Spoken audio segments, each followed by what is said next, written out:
Hello and welcome to my podcast. Do me a favor, subscribe to the John Keim Report wherever you get your podcast. You're watching on YouTube. Hit that like button, hit that subscribe button. You can find us there as part of Ampire Media. That's Ampire. Always much appreciated when you tune in. And don't forget, you can read my work on ESPN.com. Give me a lot of stuff to follow over the next however many days, weeks, months. And, for a lot of the coaching vacancies, for all the stuff, you can check ESPN.com. They may not just be coming from me because we have a lot of national writers addressing a lot of these openings, what teams look good, what teams' openings are the best, et cetera, et cetera, et cetera. So check for ESPN.com for that.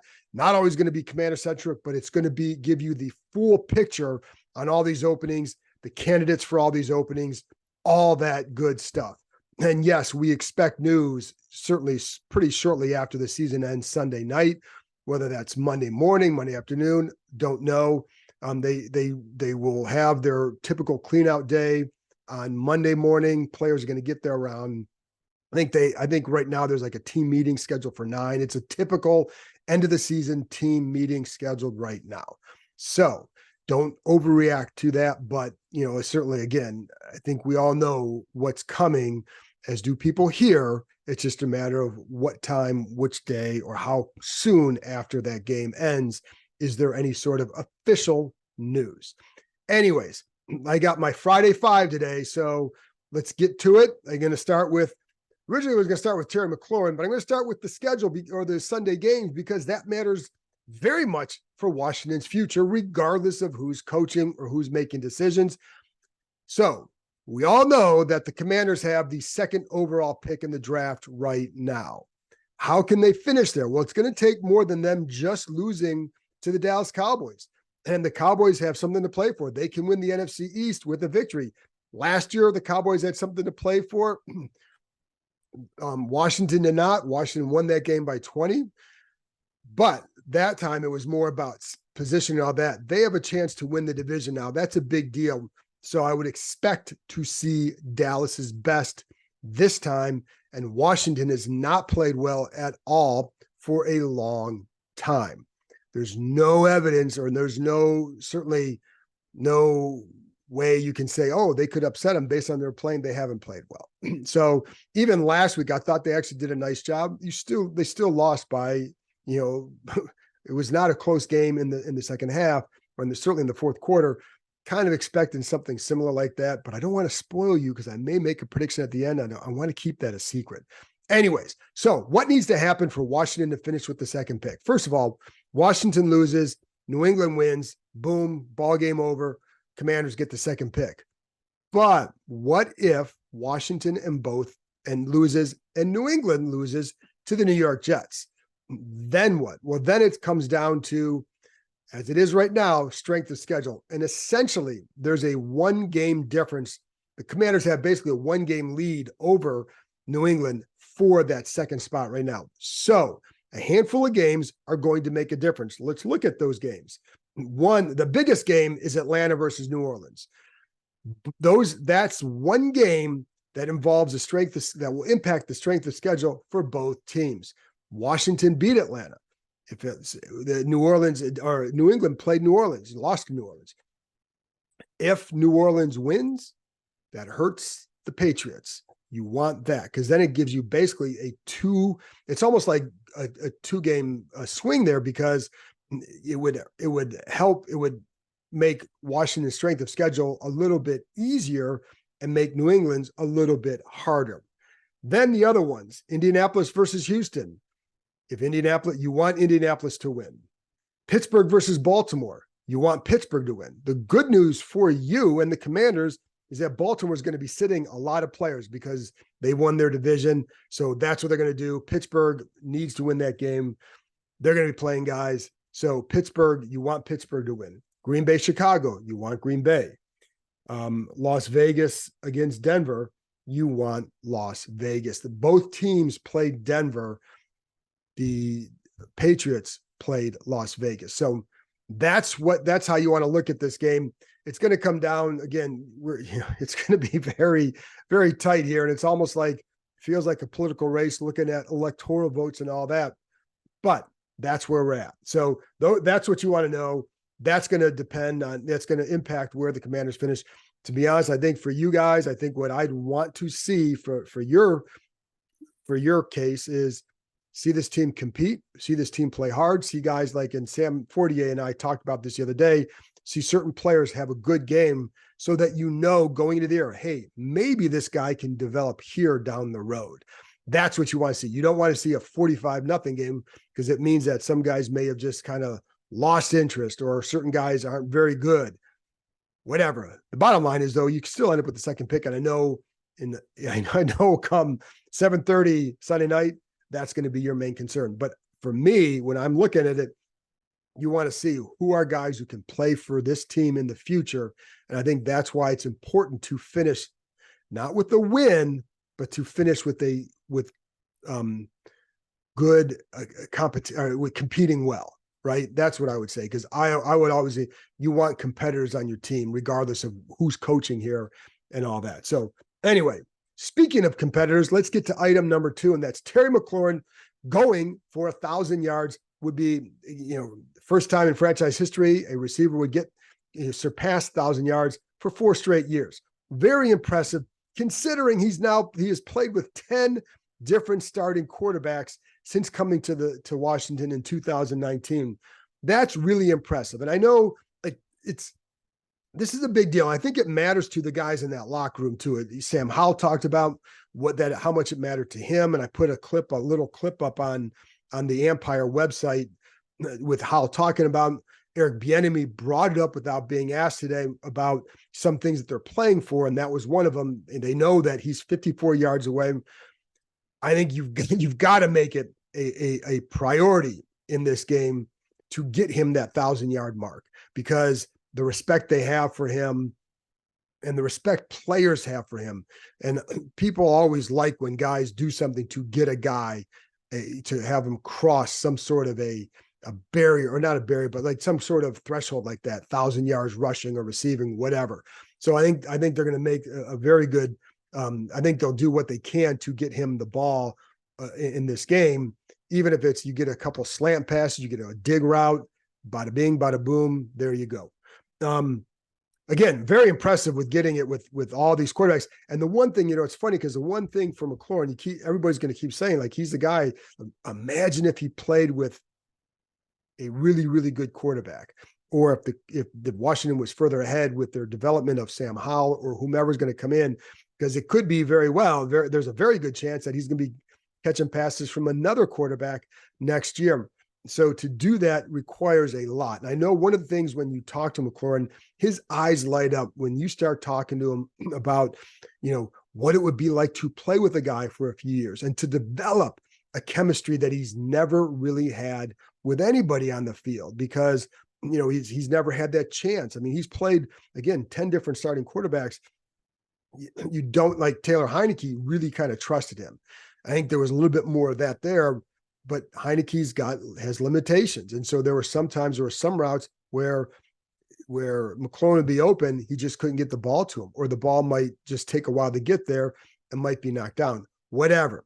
But it's also like, it's the little things from McLaurin that he wants, which is the little hand signal to the quarterback so they're on the same page with what they want to do on this particular play. You see a certain coverage that may not be what they're looking, that may not have been the play called, but based on the coverage, hey, you got the back shoulder right here. You've got this route right here because the leverage, you see the same thing. You're on that quote unquote same page, and it leads to more on-field success. That's what that guy wants more than anything. And, I think what this franchise has to do, it's not all about McLaurin. You never make it about one player. I think what this franchise needs is more help at that position. Get a big receiver in here. They haven't had that in a while. I know Cam Sims was a big receiver. He's not that. You need a premium big receiver, a guy who's going to be a consistent, legitimate starter for you, who can make plays because of his frame. They haven't had that. And I think they need that. And I think you need to give McLaurin a little bit more around him. He's not at a Tyreek level sort of situation or level of play where it's just like he's going to just kill you, whatever. You want to surround him with a little bit more But just know that McLaurin means a lot to that franchise, to those guys in the locker room. And you can tell by the way they respond to a lot of his catches. He's a very fire receiver. And I think, like, and I've said this before, some of his catches remind me of some like punishing runs by backs that just fires up a sidelines. And that's what he does. So that's what he means. Therefore, he's going to get that. They've got to make it a point to get him 1,000 yards. If they get to the fourth quarter and they're down 30, the only thing you should, and he needs 30 yards, the only thing you should be doing is throwing the ball to McLaurin. Get him those yards. But again, looking at the receiver core for next year, said this before, they're going to want to get another tight end here, get a young guy who's got some playmaking ability. Maybe Armani Rogers could come back and help them.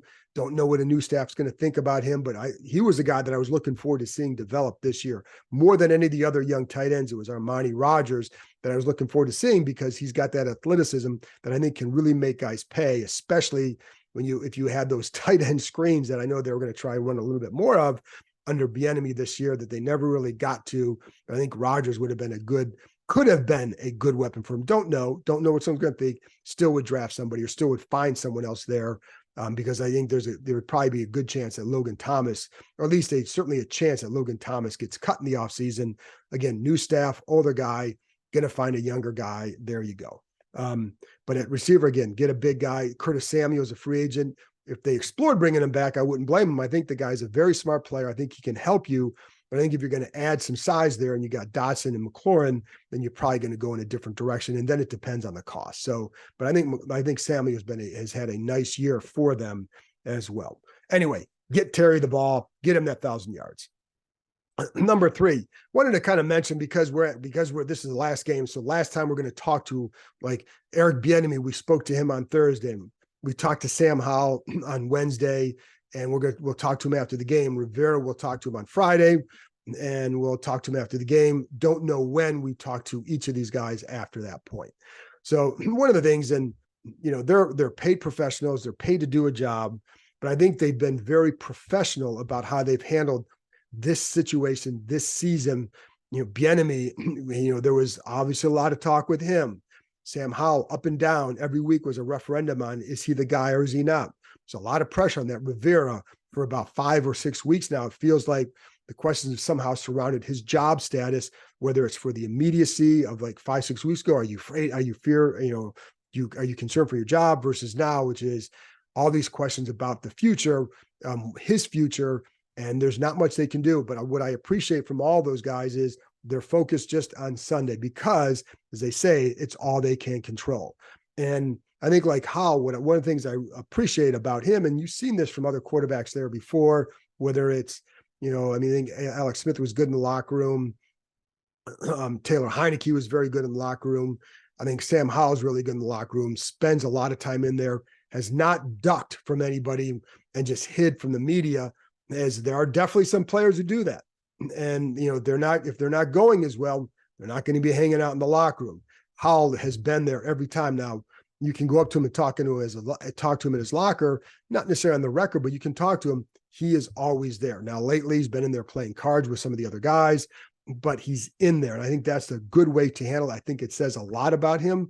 I think you learn a lot about yourself when you are in situations like this, because you learn how to handle something. And I think Howell has. Now, what this means for his future, don't know. Does it mean he's going to be the starter here? I doubt it. I don't know, because I don't know what a new staff is going to think.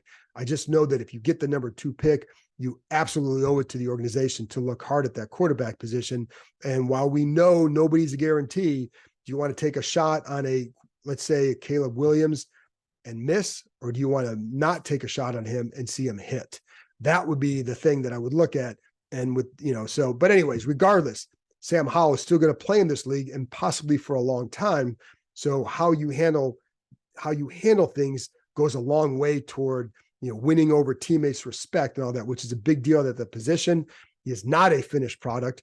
And so whether it's here as a backup, as a spot starter, as a guy who challenges whatever, or somewhere else, he's going to take from this year. And I think the way he's handled it is the right way to do it. And again, with Rivera, they've known for a while what's going to happen at the end of the season. It's just a matter of when. Bieniemy, we don't know, because he is under contract for next year. And I've said this before, for him, if you have an offensive-minded head coach come in, you're not going to keep Bieniemy around. This is someone else's offense. You're not going to keep him. There's no reason to. I don't know if you're a defensive-minded guy, what they would do. I still have a hard time seeing him be back, but I can't say 100% for sure because I don't know.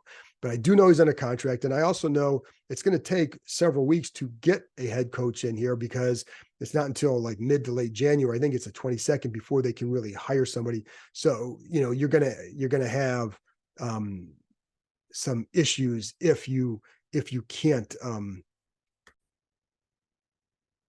But yeah, I think it's the 22nd is when they can start interviewing some of these coaches. So it's going to take a while to get that guy, and then they're going to have to make a decision. So if you end up hiring a defensive-minded head coach, we'll see. But again, I think it's going to be difficult.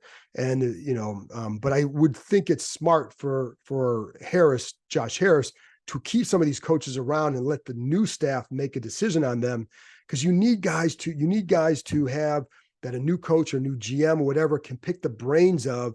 And it may help them stick around. Some of these guys stick around because they might be impressed by him, but it also gives them information on what some of these players are about, how they were used, some of the issues that were there. And you need to break down all this film so you can pass it along to the next staff.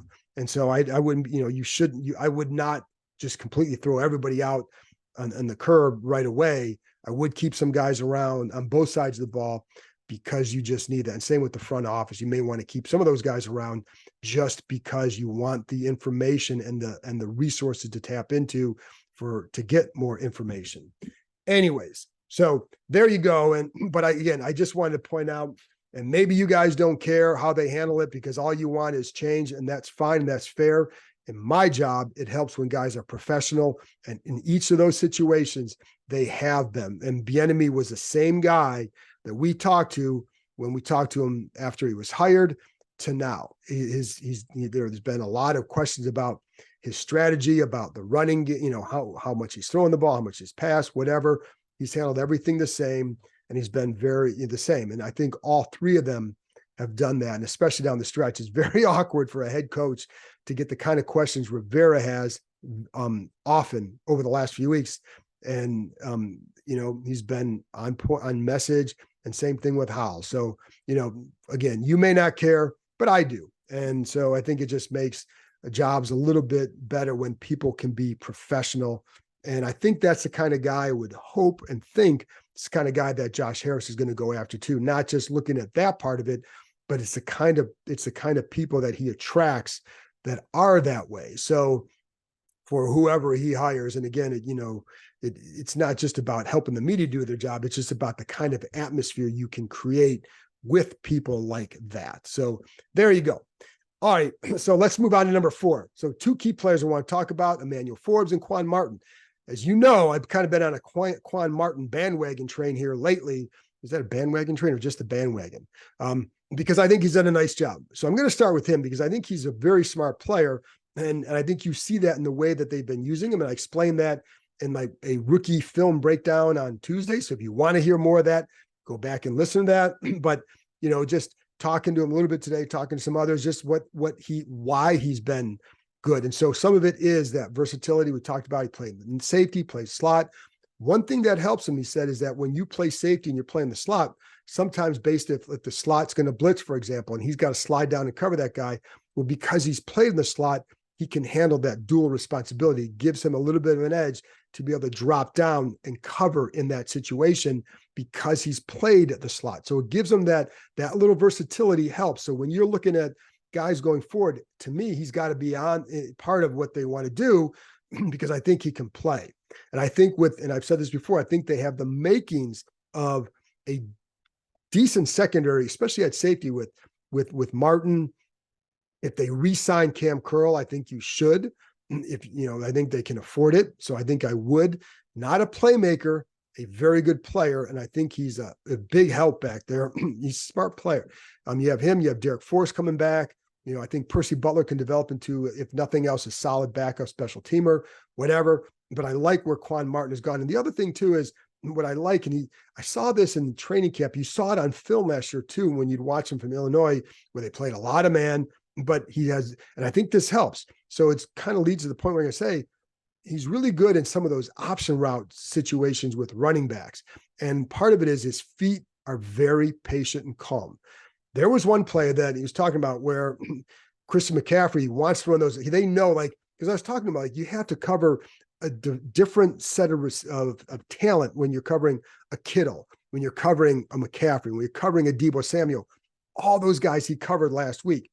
So when you do that, you've got to be smart about it and know who these guys are. And he knew, like, he kind of rattled off, well, this guy likes to run this route. They know that Deebo is not going to run deep routes. They know that, he knows that McCaffrey's going to run option routes.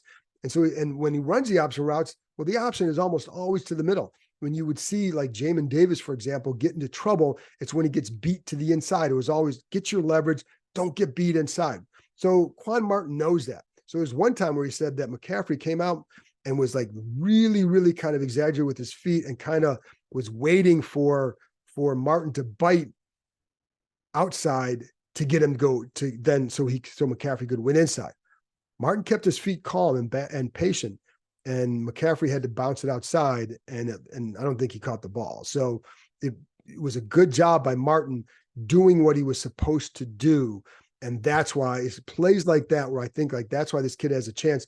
And someone else described to me as he has that dog in him, and teammates really like that. So I think he's going to be a guy to watch in the future. And I think when it's all said and done down the road, I think people will eventually say that was a good pick. I think because he's trending that way, but long way to go. Depends how he fits in the next game.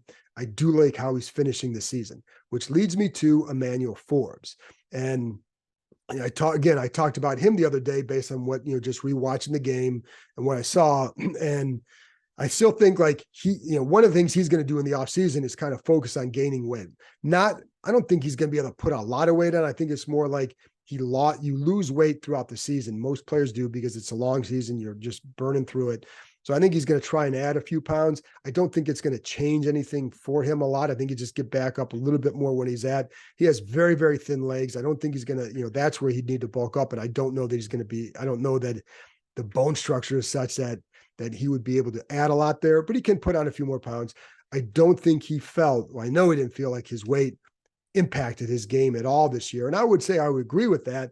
So I think some of the issues he has, they're not weight related. It's not because he's thin. It's because he needs to get better technique. And there were times that I know that the coaches were pleased with how he handled the man coverage the other day and how he handled some of the route, just the man coverage and staying on top of the receiver. But it's the inconsistency in the techniques and, like, zone or some other little things. Like, there were a couple of times I brought the other day about just playing with your eyes in zone, not turning your back to the quarterback as he did a couple of times in zone.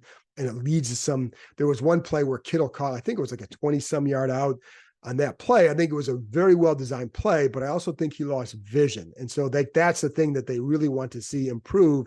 And then little things like on the touchdown pass that he gave up on the scramble play. First of all, he did a nice job covering the receiver on that play until the end. Then he just, again, it's vision loose. When you're plastering, you're going to mirror the receiver and not take your eyes off that. That's an inexperienced thing. You can correct that pretty easily. It's just hey, this is the learning process or the lesson from this particular play. Keep your eyes on the receiver the entire time when you plaster. So that way, guy turns back, you can turn back with him. He was doing a good job to that point. So I think there was a lot of good things on that play up until the end. The end resulted in a touchdown. You got to finish. But before then, his coverage was very good. And you can't escape the fact that Brock Purdy probably had 7 or 8 seconds to throw on that play because he scrambled and kept the play alive. Anyway, so there was some inconsistencies there. Again, I think they were pleased with some of the development and progress in some of the man coverage looks and just how he stayed on top of the receiver. But you've got to become more consistent in the other areas because, again, you don't know what the scheme or the system is coming in. So you want to make sure that you're better there. So anyway, but like I said, I really think that Quan Martin's done a nice job. And I just think that, he can be a help because of that, because of how he was used at Illinois, a lot of the man. He's smart and he's finishing well. So number 5, Sunday. So what does this mean? It's not about the win or the L. We know that Rivera has a career record. If he win, he finishes one game over. If they lose one, That's irrelevant, right? And I only bring it up because I just think it's an interesting thing because it may be his last game as a head coach. I don't know what he's going to do after here. I don't know that he's going to want to continue coaching because there are other things that you may want to do. And I also wonder the impact of what the last 5 years on him have been from a health standpoint, from just what he had to deal with here. And do you really want to take on a job again? Or do you want, and I don't know that anybody hire him as a head coach anyways. And would you really want to be a defensive coordinator at this point? I just think I'm not sure you want to do that. A lot of other things you can do in life anyway. But my point is that, the win and loss doesn't matter. It's all about they getting that second pick. I think the owners have treated him well. And the way they've handled this year, you're not hearing leaks about who might come next. I mean, we can all put together a list of guys who are potential candidates. It's going to be the same for every team. So, but it's not like you're hearing these leaks about, the Josh Harris group really likes X or Y, coach or GM. That's all been very quiet. I think that's out of respect. And I think it's just the way they want to handle it. And I think, they gave him, they stayed true to their word to him and this entire staff. So I think that's a good thing for them. But again, the goal here for this organization really is get that second pick. And, and I know, if you're a player, they want to win. You want to finish the season on a win. But if you're Terry McLaurin, you get to next August and you see like, wow, this Caleb Williams guy or Drake May or whomever you get at 2 is really good. You're going to be kind of happy, like, maybe that loss wasn't so bad. So at the time, they don't care. I know that. But ask me again next year if whoever they get at 2 is being the stud, they might be kind of happy. So, and I think that's what's going to, the big picture is what matters here. We all know that. It helps that Dallas can win the NFC East and they have a lot to play for. I think that helps a lot. Again, they had something to play for last year, not quite as much as this time. So, I'd like to see a guy like Brian Robinson finish well. I think he's a guy who, to me, has been underused this year, and I'd like to see how I think he can be a bigger part of what they want to do in the future. So I'd like to see him finish well. I'd like to see Forbes build off last week. Can he become more consistent in some of these coverages? Again, not for the wins or the losses, but for his development, because he is, like, whatever anybody thinks, he could be a part of this place going forward. He's got to, he can still be a solid player, but he's got to improve in some of those areas. I'd like to see Howell finish well, just for his own purpose, because he went through a lot, right? And took a lot of hits, and some of that his own doing with the sacks and all that. But you'd like to see a guy like that finish well because, why not? But McLaurin getting 1,000 yards, but you need to come out of this game with that number 2 pick. And again, I'm a big believer in trying to win every game. That's what you do as a competitor. Even the enemy said it today. Like, he's playing Uno. He wants to win because that's what he does. That's how you are. That's how you're wired. That's who you want coaching. It's who you want playing. Again, these guys may not be coaching in the future, but you never want a coach who's going to say, whatever. You don't want players like that either, even though there will be a number of veterans who probably won't play. And I don't blame them because some of them may be going into free agency. If there's any questions about your health, you're probably going to sit this one out. And so, check back on Twitter at ESPN.com later for the injury updates. But, I'm sure there's going to be a few business decisions made. And I don't blame guys. Like, you want to get to the offseason healthy. That's the goal. So if there's any question, sit it out and there you go. So, but I would like to see a guy like Brian Robinson have a good game because I think he can be a factor here in the future. Listen, I'm not sitting there pouring over Dallas film this week. We know who they are. We know what's on the other sideline. Let's just go, 28-13 Dallas. How's that sound? Go close out the season. Happy New Year. There you go. Anyway, that's it. That's it for me. Appreciate you tuning in to the Friday sessions all year.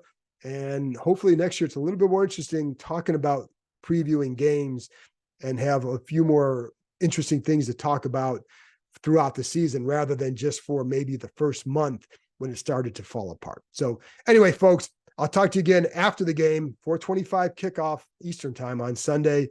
And there's going to be a lot to discuss after the game on Monday, throughout the week. There you go. Talk to you next time.